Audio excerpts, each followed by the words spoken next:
Hello, hi. We are at the comic convention and we're talking here with Greg Goldstein. Greg, tell the people a little bit about who you are and what you do.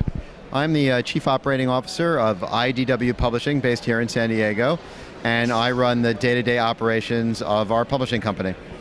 Wonderful, wonderful. And Greg, what are some of the current projects that you're working on? What really excites you? Well, just about our entire lineup excites us, but we're a leader in licensed comics, such as Star Trek, G.I. Joe, Transformers, Doctor Who, Angel, many more. We're also a leader in publishing archival comics with our Library of American Comics, which publishes classic comic strips. And how did you come to get involved in this business? Well, that would be a story too long for this interview, I'm afraid, but I have a background in publishing, and many years ago I worked for Topps Comics when they launched their comic book division, and then actually had gotten out of the business to work in video games, and our CEO, Ted Adams, is a friend of mine, was explaining to me how fast the company was growing and how we needed help to get things on the ball, and I decided to come in and help him out.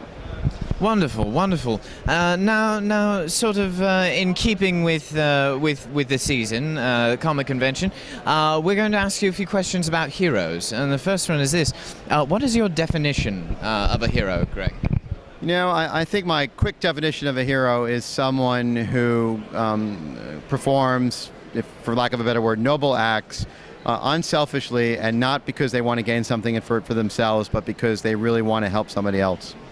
Grand. And why do you think that this heroism is important? Well, I think at the end of the day, if we want to live in a society where there are we mutually benefit other people, and we want to be the true definition of a civilization, I think everyone has to be a hero at some point, has to be willing to stand up and help people who may not be able to help themselves at that moment. Wonderful, wonderful. Greg, do you have any personal heroes who have influenced you in your life? Well, I have many heroes who've influenced me. In keeping with the fact that we're at the comic book convention, I will mention a man by the name of Neil Adams.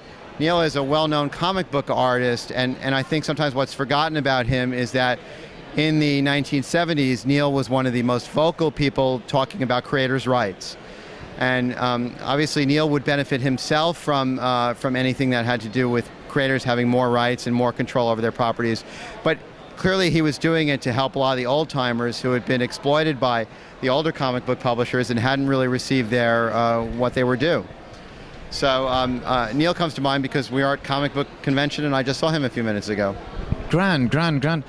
Do you believe that there are any heroes in today's society that go unnoticed, sort of the unsung heroes? I believe most heroes are actually the unnoticed ones, and I actually believe that a true hero, doesn't try and attain publicity. So every day, millions and millions of people are being heroes by stepping up for someone or for something that otherwise would not happen if they did not get involved.